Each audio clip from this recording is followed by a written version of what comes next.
Have you ever felt completely drained by a relationship, smothered by someone who demands too much, or disrespected by someone who just won't listen? Today, we are building a customized 5-part personal boundary action plan right here in real time. Before we start, you need 2 things: a pen and paper and a specific person or situation you want to address. Go grab them. I'll wait. You are at a fork in the road. You can choose to remain in this exhausting, unhealthy pattern, or you can make the active choice to forge a new path built on self-respect. Vague frustration rarely changes a dynamic.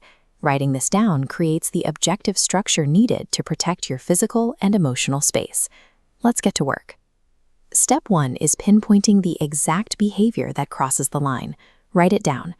We are looking for clear red flags here: controlling behavior, inappropriate comments about your life, or a complete lack of privacy. This checklist shows common signs of ignored boundaries. You might be dealing with over-enmeshment, where everyone thinks and acts the same, or smothering, where someone is so intrusive you lack the freedom to breathe.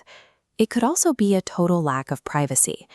Step 1 is only complete when you have documented one undeniable, objective behavior. Not a vague complaint like "they're mean," but a specific action like "they read my private emails without permission." Now for step 2. Identify the internal excuse or guilt you use to avoid setting a boundary with this person. Write that excuse down and then replace it with a rational truth.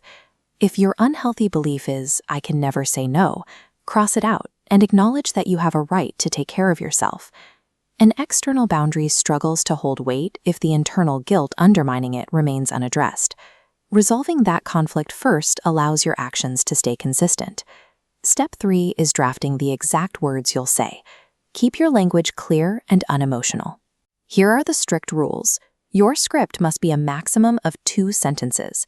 There is absolutely no debating, absolutely no defending, and no over-explaining. Keep it direct. For example, "I won't be lending you any more money," or "Please stop making comments about my weight." Next is step 4.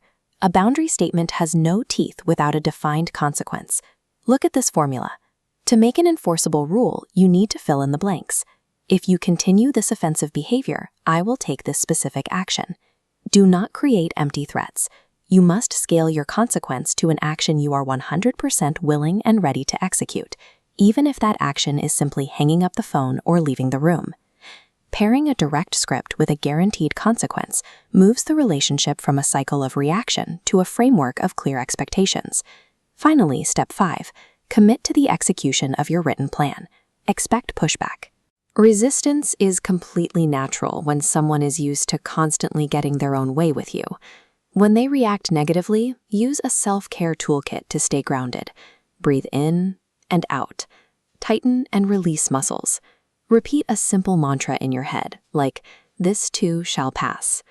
Refusing to match the other person's reactivity prevents the situation from escalating and ensures you stay focused on your specific goal. Look at the paper in front of you. You have a completed 5-part plan. Treat this physical document as your customized psychological shield. The first time you use this script, it is going to feel awkward and unnatural, but boundary setting is a mechanical skill. Through repeated practice, these steps become a more instinctual habit. Reclaiming your emotional space relies entirely on the courage to follow through on your written consequence. You have the plan. Now go enforce it.